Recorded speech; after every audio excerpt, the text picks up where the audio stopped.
Hey, I'm Mike Background. Today we're going to take a look at some chords from Joe Diorio's book Fusion Guitar. We're going to explore them a bit and get into some pretty interesting sounds.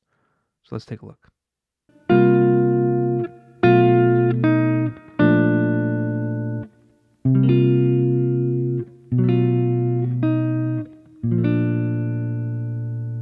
So this first chordal example is a 2-5 in the key of B flat. So we got C7, B7, and B flat major 7. And normally a 2-5 would have F7, but using tritone substitution, we can substitute B7 for the F7 because they have the same tritone and they both want to resolve the same way.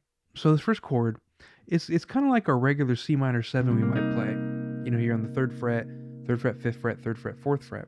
But instead of playing the 3rd here, we're gonna actually have the 11th on top. We're gonna use our pinky for that.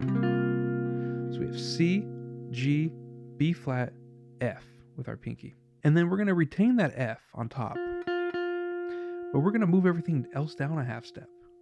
Every note's gonna go down a half step. So the C's gonna go to B, the G's gonna go to F sharp, and the B flat's gonna go to A. And right there we have our root 5th and flat 7 of a B7 chord, which would be the flat 5th, flat 9, and major 3rd of an F7 chord. So you can see how they're kind of interchangeable with each other. And all we're doing is moving down a half step, and we're keeping that F on top. Our normal B7 will look like this, right? We have 2nd fret, 4th fret, 2nd fret, 4th fret, B, F sharp, A, D sharp. But what we're doing is instead of playing the 3rd here, we're playing the sharp 11 or the flat 5th on that with that F we were holding down. And then we come down to B flat major 7. And this is just our regular vanilla B flat major 7. B flat, F, A, D. One thing I like to do with this is walk down to create some really nice voice leading to that B flat. So with that, we're doing is the C minor 11 here is the same as it was. And then we're walking down from the flat 5th, the sharp 11, down to the regular major 3rd, which leads us right to our D natural. So we're going F, D sharp, D natural on top. So the whole line looks like this.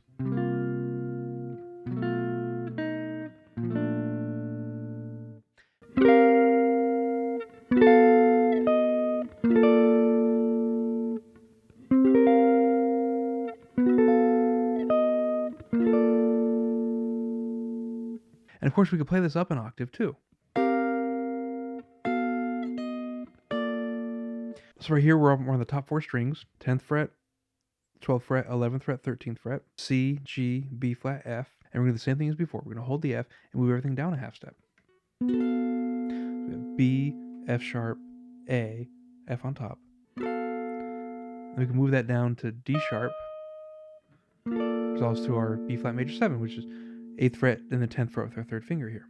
So B flat, F, A, D.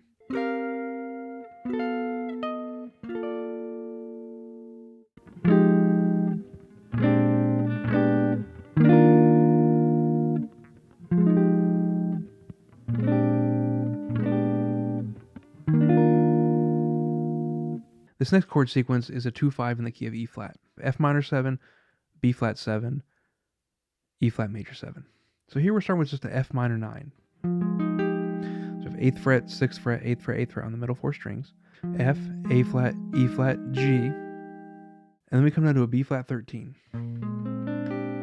So on the 6th string, we're playing on the 6th fret with our 3rd finger. Then we're skipping the 5th string. Our pinky's on the 4th string, 6th fret. 2nd finger's on the 5th fret of the 3rd string. And then our 1st finger's barred across the 3rd fret on the 1st and 2nd strings. And that is our root, flat 7, 9, 3rd, and 13. So we got a bunch of color tones there. This is a really useful voicing to know. And then what he does is he brings the 9th here down a half step. We go from C to C flat. We got our B flat 7, flat 9 now. So far we have this. The thing I love about this 2-5 is he has the G on top, even though he's playing in different positions. So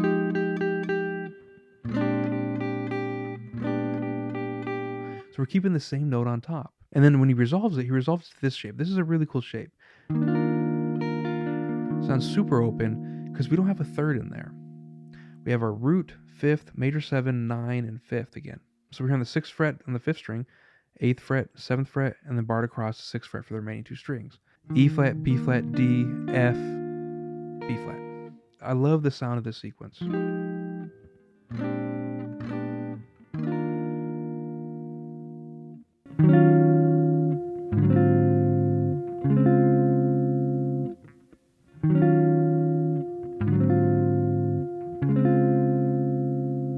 This next chordal sequence is a 2-5 in the key of D flat major.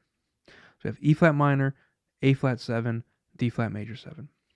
So again, we're playing E flat minor 9. Same shape we played with the F minor 9, just down 2 frets. And then what we're doing something similar that we did on that first example. We're just moving everything down a half step. But we're keeping the top note the same, so the F stays the same. And then we're bringing these down, but we're also including the A flat here.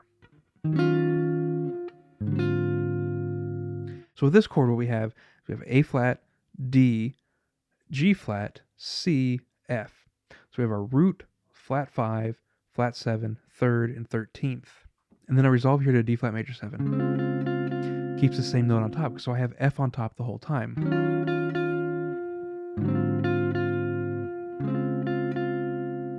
I love when you can do that with a chordal sequence.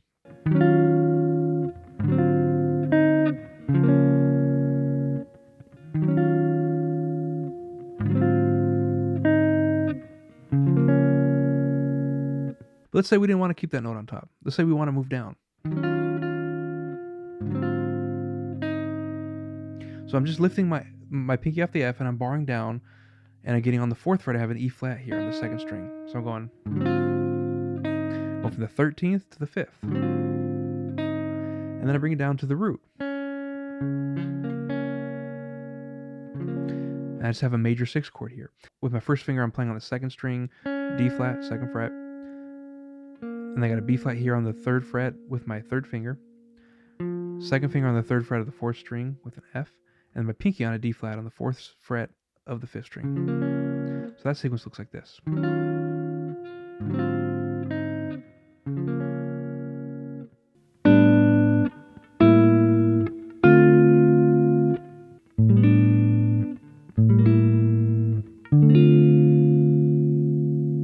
This last example might be my favorite one. What we have here is a 2-5 going to D minor. So we have E minor 7, A7, D minor 7. And I love what he's doing here. You're starting to hear with this kind of A7 sus shape that a lot of R&B musicians use. What we're playing is we're playing a G major triad over an A bass note. Now that G major triad, G, B, D, that's the top of an E minor 7. We just don't have a root. And you're just putting it all over A. We have our first finger on the 3rd fret of the 2nd string, 2nd finger on the 4th fret 3rd string, pinky on the 5th fret of the 4th string, and then we're skipping the 5th string, and then our 3rd finger's on the 5th fret of the 6th string.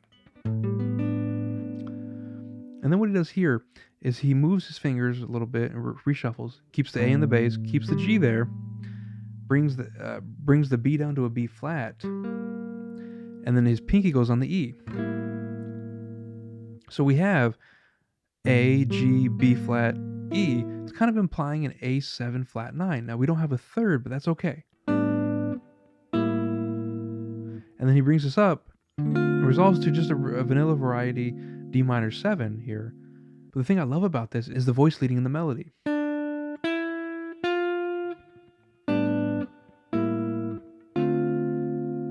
I've had a lot of fun looking at these chord shapes, and I'm getting tons of ideas in my comping and solo guitar playing, and even breaking these up into lines as Joe would do. Joe Diorio's chordal ideas always intrigued me because I would never think of them on my own. He was so creative with the way he viewed these things. So I hope you have as much fun taking a look at these as I have.